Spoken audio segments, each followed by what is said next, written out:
What's going on, folks? Welcome to Sports Shorts Monday. Ronnie Rantz, Tommy Krysan, TK repping the Baton Rouge Rougarou. I'm repping the Lake Charles Gumbo Gators. We did not plan that, folks. I'm in Lake Charles. Tommy's in Baton Rouge over at Court Street Cafe on this Monday edition. We'll start doing Monday nights here on Sports Shorts, 6:30 on Monday nights, and then we'll do 9 a.m. on Fridays. That's our new days and times. Hope folks will tune in and join us. And, of course, obviously you can participate, call in or call in. Geez, I'm showing my age. You can jump in and ask questions, comments, or whatever, and TK will read it on air. Tommy, let's get right to it. NCAA March Madness is going on. We've got LSU baseball we'll get to. But let's talk March Madness for a minute. We finally had some real madness. The Florida Gators go down in the second round to Iowa, a 9 seed beating the 1 seed in the second round. That's worthy of a little madness. Yeah, that's madness. That's what you knew was going to happen. You just didn't know where in the bracket it was going to happen. Kentucky going down with their biggest loss in tournament history. Revealed today they spent $22 million on their roster, $22 million, and got clobbered in the second round. So a lot of chalk has moved forward. A lot of the favorites, but not all, such as Florida, who was a 1 seed, going down. So we'll have to see how the rest of it goes. The men will resume this coming weekend, and it's an interesting tournament, but there's more surprises to come. The tournament. Well, I guess technically a 9 beating a 1 is the biggest upset, right? Because a 12 beat a 5. 11 beat a 6. So that's the biggest. That's the biggest spread. You had a 6 and a 7 spread, but the 8 being the biggest. Your pool, your 4 people. Who are they? I had Florida in the finals, so that hurt. But I'm ahead of Hunter McCann as we speak. But if he does good the rest of the way, then he's going to pass me just because of maximum possible points. But and he studied it more than I did. I kind of had a halfway guess, but I got Arizona winning it all, and they're still alive. So we'll have to see. I need a couple of Hunter's big names to get on the side. But as of today, I'm beating Hunter McCann, the WBRZ Sports Shorts Radio bet guy. By the way, I have Iowa State winning it all. So obviously the Kentucky win was a good one. All right, so let's talk a little LSU baseball. It is. Do we have to? I've had a lot of people. I know. I've had a lot of people ask me, Tommy, is it time to hit the panic button? And yeah, you should have mashed that thing a couple weeks ago. When they were 8-0 and they lost to McNeese, it was like, okay, well, it's baseball. These things happen. And that's true. These things do happen. It's baseball. There's been plenty of examples of LSU losing games, even last year and many, many years. You lose a game.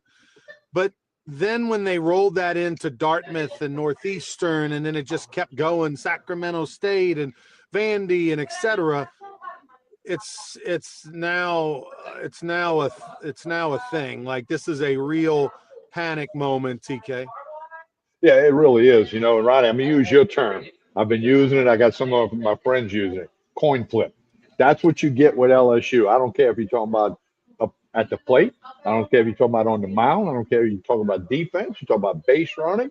I mean, it's a coin flip. You might get something really good that you like, but you might not. And then, there's just too many times that the guys out the bullpen have not done the job. Sometimes they have. But after being 8-0, this team since then, Ronnie, is 8-9. 8-9. Now they're 2-4 in the SEC, okay? And they're 2 games out of first place but you got 7 teams at 4-2 and a handful at 3-3. It's kind of like that golf tournament. If you're 4 shots back, but there's 12 golfers between you and the top, they're not all going to back up. So somebody in the SEC that's 4-2 or 3-3 is going to back up a little bit because there's been a lot of parity early on, but not a whole lot of people. So LSU can't worry about that. They got a good Kentucky team who's ranked. By the way, LSU's not ranked again, obviously. Kentucky's ranked, and they're coming in here this weekend. And big game tomorrow night against Louisiana Tech. You'll be on the call for that one. And Tech's 15-10, 4-2 in Conference USA play. So LSU, the work is in front of them. It's cut out what they got to do. And, it's not going to be easy. We know about the SEC grind. And, Kentucky is, considered to be pretty darn good. I mean, they're ranked. So, full transparency, Casey McKenzie and I have a little gentleman's wager. I have LSU winning 14 or fewer games in the SEC. He has LSU winning 16 or more. 15 is the push line. Okay. And Can the I get in reason on for this? that, I know the reason for that, Tommy, is that this team does not have one problem. It has a plethora of problems. If you just, for example, if the catching, and TK, if you can just mute your mic back there when you're not talking, I'm the lady or whatever's jumping in. If you could, if just the catching, for example, was an issue, you could say, okay, we got two guys, we're going to work with them. It's going to get better as the season goes on. Okay. Because that's obviously one area where LSU needs to improve is defensively behind the plate. But when it's also, hey, we have the lowest fielding percentage in the league, obviously outside of Milam, considering you got a shortstop who hasn't made an error all year, and the fact that your fielding percentage is so poor is shocking, actually, because that's such a crucial position and so many balls are generally hit there. But you have one of the lowest fielding percentage, if not the lowest percentage in the league. You also have the highest ERA, if not, one of the highest, if not the highest, depending on the week. I mean, they improved a lot this past week. They had a 2.3 ERA for the weekend, so that'll help them move up. But your offense then, okay, great. We pitch it, but then we decide not to hit. You had 4 hits or something on Sunday. So they have so many things wrong and so many things they have to improve on. It's unlikely. It's low percentage, and I'm a percentages guy. Skip Bertman, you can blame him for that. It's low percentage that you're all of a sudden going to improve in 3 and 4 categories, and all these things you're doing so poorly in against bad competition and weak competition, even before the league play, and now ratcheting up in competition.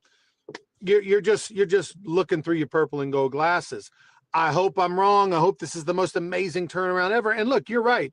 The fact that this is a parity league. You got a bunch of people 4-2. Hell, even Paul Maneri is 3 games out of first, and he's not even coaching anymore, right? And we'll get to that in a minute. But, as bad as South Carolina is, they won on Sunday and they're 3 games out of first place. So I mean, anything's possible, but it's super unlikely that you're going to all of a sudden reverse 3 and 4 categories that you've been so poor at. Well, you're hitting the nail on the head. It's not just one problem. It's a bunch of problems. And each night, you don't know which problem is going to surface. You might get the hitting and not get the pitching or whatever. So you got to clean up a lot of things. And it's going to be tough. It's going to be tough. You got the next 4 games at home, obviously Tech tomorrow night, then the Wildcats on Friday, Saturday, Sunday from Kentucky.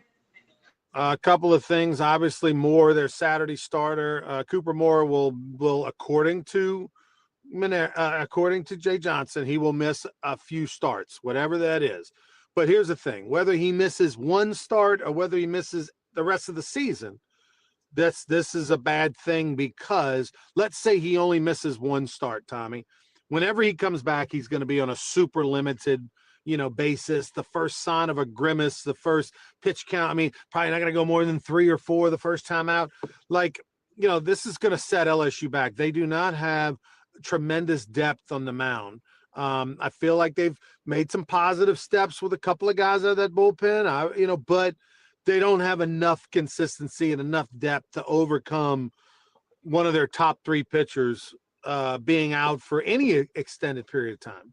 Well, my guess is Schmidt maybe moves to Saturday, and then you kind of Zach Cowan, Guidry maybe. You almost got to go Johnny Holstaff on Sunday. And, because typically on Sunday, the SEC scores more runs because, there's a reason guys wait till Sunday and don't throw Friday, Saturday. Not all the time, but that's typically what happens. So we'll leave that up to Jay Johnson and Nate Yeske, how they're going to make that adjustment. They've got to address it. And then, of course, tomorrow night, you don't want to empty the bullpen, albeit on a Tuesday against Louisiana Tech, who's a decent.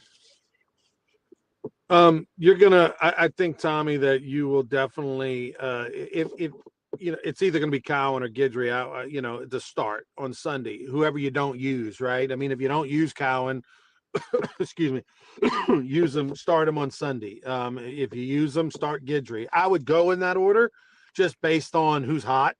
Cowan's thrown well the last couple times out.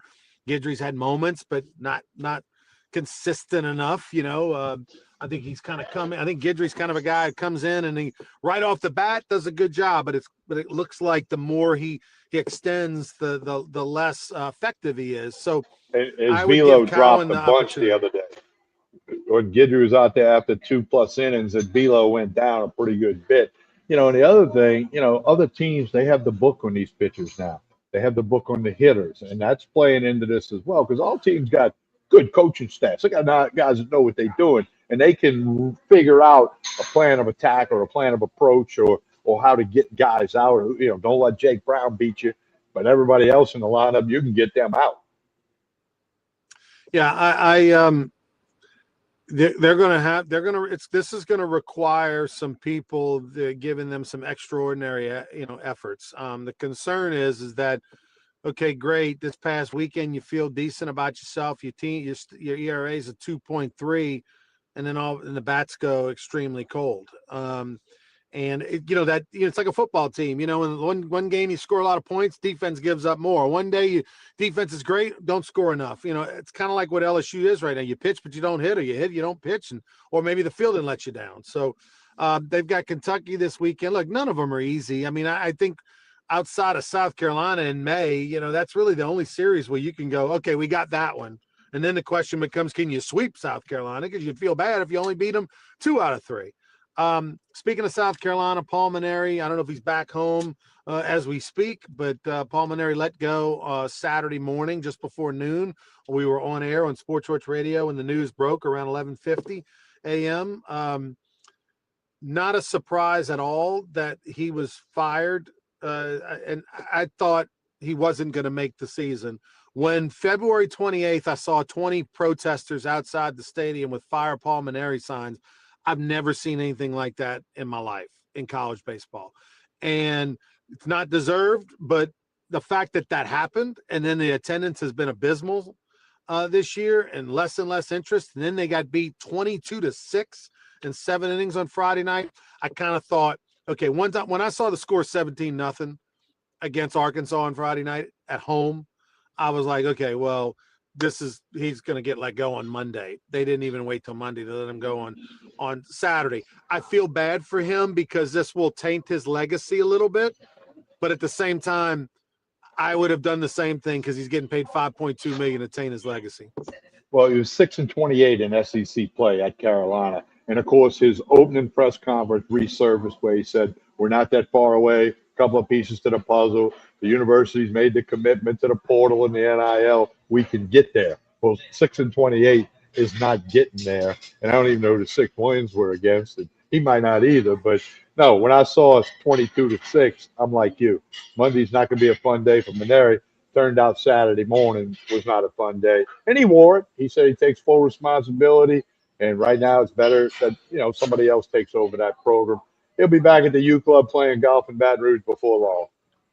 Yeah, we got a Louisiana Sports Hall of Fame golf tournament in May. I'll probably wait a week and then I'll hit him up. Hey, come join us, Coach. Look, at the end of the day, tell him you'll put him on my team. He'll be all right. Yeah, I mean, at the end of the day, Tommy, like, look, no one wants to be fired.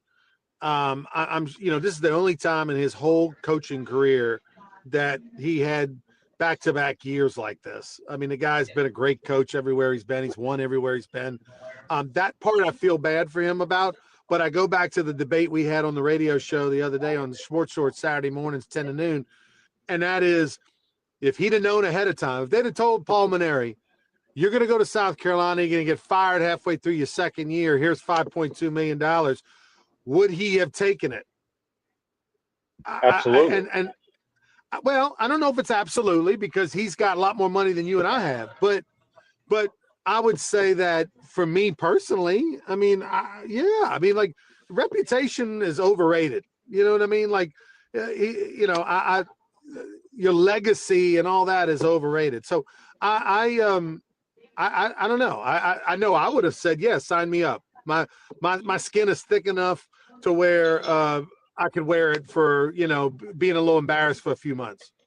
Yeah, and I think he, his legacy is there. He won a national championship. He's a Hall of Famer. His dad's a Hall of Famer. The only father-son duo in the college baseball Hall of Fame. And when they replace him, they're going to say, "Oh, the guy replaced Maneri." But by the time we get to September, October, people aren't even going to remember he was there. It just didn't work out from day one till the day Saturday morning when they just agreed to fire him, part ways, whatever you want to call it. It just never worked out for Paul Maneri. Does anybody remember where Joe Namath ended his career? Or does anybody remember? It doesn't I matter. remember he ended with the Rams. Okay, Emmitt Smith ended with the Cardinals. Joe Montana the Chiefs, although he got the Chiefs to the playoffs. Franco Harris with the Seattle Seahawks. We can make a long list.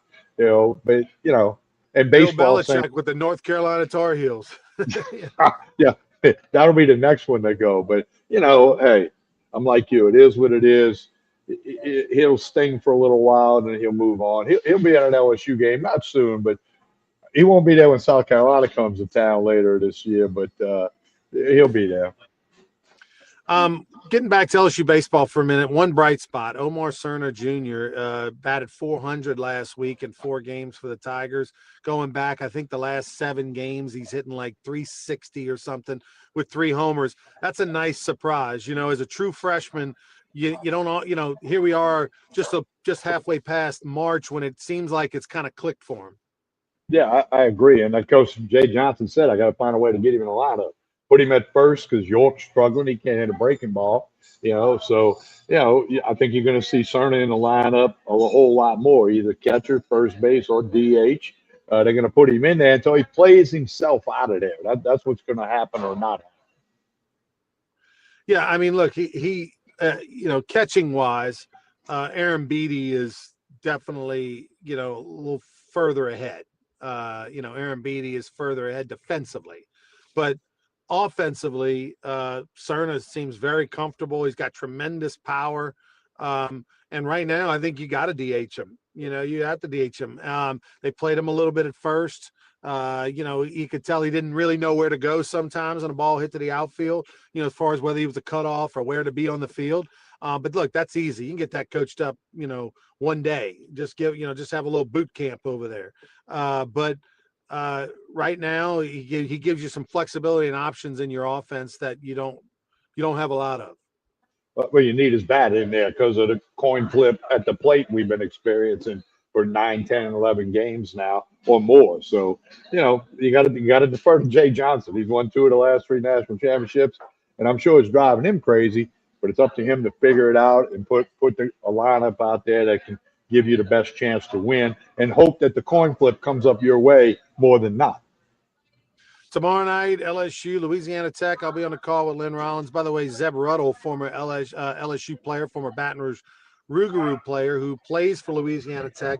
He will not be playing tomorrow. He injured his foot a couple of games ago, and not anything that will keep him out the rest of the season, but he'll be there in the dugout. We're actually going to present him his championship ring tomorrow and all, but unfortunately he will not be able to play. Last year, Zeb Ruddle homered against his old team, so that was a pretty fun moment for him. What else we got going on, TK? Well, you got the LSU women, with setting a record for scoring 100+ points in a game. Unbelievable. They've rolled through the regional at the PMAC. They'll play in Sacramento, California this Friday against Duke, who they beat by 16 points back on December 4th. They'll be a big favorite. The line's not out yet. They're playing the winner of Minnesota and somebody else who's going to advance to play Minnesota tonight. So we'll know the possibilities tomorrow for that. So big turnout and a great weekend for LSU women's basketball, Kim Mulkey, et cetera, as they just pummeled Texas Tech. They were 26-point favorites at tip-off, and they won by 54 plus it or something like that. I mean, they won 2 games by over 50 points in a regional, which UConn's women blew out Syracuse today by like 80 points. So we're seeing a lot of that, but we'll see. Sweet 16 for Kim Mulkey. Friday, I don't know a time yet. That'll all get announced late tonight or early tomorrow. Flage Johnson with her last game ever. Everybody had the number 4s up and what they gave out. It's very emotional coming off the court. Really nice moment. What her career just speaks for a 4-year career, number 4. I mean, it was all Lane Kiffin in the house. signing her jersey and all, getting her autograph, all that stuff. And speaking of Lane Kiffin, LSU football spring practice, Ronnie, starts tomorrow, Tuesday the 24th. So we'll start getting, they don't practice every day. We'll get reports and information. Just check your favorite source with LSU spring football. There's no Well, the announcement good yet news for spring is game because a lot of teams are doing away with that. But there'll be 15 practices, workouts, something starting tomorrow for Lane Kiffin in Baton Rouge. the good news is that folks will be able to actually get some information from these spring practices. They're given the access, they're giving the media access they haven't had in a number of years. So there's going to be some really good reports and articles, and everybody that covers the Tiger football team on a day in day out basis will actually get a chance to see some things, which is very different than the way it's been probably for the last, say, 15 years. Yeah, Lane Kiffin definitely comfortable in his own skin, I feel like, at least right now. Until you lose a game, hey, we'll give the media access. We'll go to all these events, the whole 9 yards. He's Mr. Socialite guy. You got your mute on. Yeah, he's doing the whole thing. He's riding in the parades. He's doing everything. And so tomorrow, let's hope he shifts into the football mode a little bit. But you're right. He hasn't lost a game yet. Tigers are going to be ranked in the preseason polls. So it'll be interesting to see what happens at spring practice. A lot of new players, all that stuff. We'll get the reports. But it's not unique to LSU. Everybody in the nation is doing the same thing. I saw Lane Kiffin the other day. He came by the suite I was in and with his son and nephew and all, and had some assistants with him. Every assistant I met was a quarterback coach. I'm like, literally, like they said at Ole Miss they had 6 or 7 quarterback coaches. Folks that did different things with the court, and they're going to have like 5 or 6 here. Like, unbelievable! It's unbelievable. That is a little bit different, but hey. If he's winning, nobody will care how many quarterback coaches they have. If he's losing and the quarterback sucking, not performing, they'll be like, what the hell? So, hey, it'll give us plenty to talk about on Sports Shorts Monday and Friday and on Sports Shorts Radio. I'm like, what are you, the leg kick guy? Are you the one that like teaches the guys how to give the leg kick signal, and you're the hand clap guy? You gotta clap 2 times before you snap. I mean, it's unbelievable. But yeah, I mean, the specialization is amazing. They have 120 players on the team. When you talk about walk-ons and scholarship players and all that, there are just about that many staffers in that building. When you're talking trainers and food people and office staff and coaches and support staff, there's roughly a 1-to-1 ratio. Well, that's the landscape of what we used to know as college sports, not just football, and it's nationwide. I mean, I heard Charles Barkley on with Dan Patrick this morning. He said, college sports, we got to get a new name for it. Because he must have heard us say that last month, because it's not what everybody's been accustomed to. And we've had some basketball coaches step out of the way, retire, saying, hey, this ain't the game I've been coaching forever, and which we've seen football coaches do. So it's what it is. I mean, you can embrace it or you can not pay attention, whatever you want to do. TK, I want you to go find the video of Mississippi State fans in Starkville this past weekend on Saturday going into the stadium for the game, where they had the general admission section. I mean, it's pretty impressive when they open the gates and the people just run in. I mean, we talk a lot about LSU has the best fans in baseball, and that's true to an extent. As the LSU fans are probably the most educated of any LSU baseball fan base. Be careful. They've been through a lot. They know the game. But as far as like raucous atmosphere, when you go to Ole Miss on a big weekend, when you go to Mississippi State on a big weekend, when you go to Arkansas on a big weekend, you go to Texas A&M on a big weekend, they're all pretty good too. I mean, to sit there and say that ours is the best and everybody, no, it's been the most consistent, it's been around the longest, but as far as like the atmosphere, they're all pretty darn good, man. It's a pretty special league. The top 25 ever on campus crowds for a baseball game are all in Starkville, Mississippi. Now that was put out by them, so I'm going to assume they're correct when they put that out. on-campus crowds. Obviously, there's bigger crowds in Omaha, and there's been other neutral site games where they may have topped the 16 plus that they get, but it's unique, and they'll credit Ron Polk in a hurry, but they got one title. LSU has 8, so we'll leave that at that. No, Mississippi State got the one, and it didn't even happen with Ron Polk. But the other thing too is what they do is they count the outfield portion and all that. And look, they've got the best outfield tailgate situation going. And if Starkville, in their defense, I mean, you got to take a plane, train, and a bus to get there, right? I mean, it's not in Jackson, Mississippi. If Mississippi State was located in Jackson, Mississippi, they may be the number one, baseball program in the country when it comes to attendance. But because people can only get there on the weekends or just for the big series, they pick and choose when Duty Noble is packed to the gills. But on those weekends where the weather's good and it's a pretty darn tough atmosphere to beat. I'll take the box as far as the stadium goes, the structural part, but that outfield part is by far the coolest portion in all of college baseball. The outfield at Duty Noble is a special place. It's certainly unique, and it's a special place. It's kind of college baseball-ish, if you will. Yeah. I mean, you got to keep that in mind. And, Ron Polk built that, okay? And, what else is there to do in Starkville? We could get into the skip jokes. We'll hold that off for right now. But what else is there to do? Whereas LSU gets a big crowd, but sometimes there's something else going on. Like Friday, the women had a basketball game. So there were probably people at Kim Mulkey's game that would have liked to have been at the box, but they said, we're going to go see the basketball team. That don't happen in Starkville. I can remember Armando Rios eating a rib in center field because they handed him some ribs. He was in center field. It was back when the tailgate, and they just reached over and handed him a rib, and he had like a rib in his pocket and was taking a bite of it in between pitches. It's definitely unique in Starkville. Starkville's unique, and their baseball crowd, fans, and Duty Noble feel, all that. It's one of one in their world. All right, TK. We'll talk Ronnie, some more LSU. Yeah, we're going to remind people, Sports Shorts Monday, 6:30 p.m., like we're doing tonight. Sports Shorts Friday, 9 a.m. from Tremonti's Meat and Seafood in Baton Rouge. Sports Shorts Radio still on a Saturday. Connect to all the YouTube and Facebook channels. Follow, like, and share. We're going to put some clips up on Tuesday, Wednesday to keep us in front of people. So please spread the word. That's all we can ask you to do. We always ask you to like and share this. Spread the word about the change or what's happening with Sports Shorts at this point in time. All right, TK, tell us as we get out of here by Court Street Cafe. We'll have a little preview of LSU, Kentucky, and, of course, the Sweet 16, all that on Friday.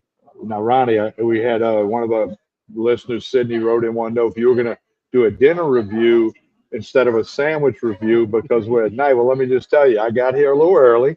I got the shrimp remoulade with the blackened shrimp. Excellent. The shrimp remoulade salad, a lot of blackened shrimp, great remoulade sauce, a couple of cucumbers, and I had that prior to the show tonight. Court Street Cafe in Port Allen. Breakfast, lunch, dinner. You need to check it out. Sounds yummy, TK. All right, I'll see you guys on Friday. Have a good one. All right, thank you. We appreciate that. And again, like and share this show. Spread the word about the changes to Sports Shorts, what we're doing right now. It might go back to 3 days a week. We don't know. But Monday nights from Court Street Cafe in Port Allen. Friday mornings from Tremonti's Meat and Seafood on Jefferson Highway in Baton Rouge. So appreciate the folks, Jason and Michaela behind the bar. She'll whip you up a drink if you want to stop by tonight.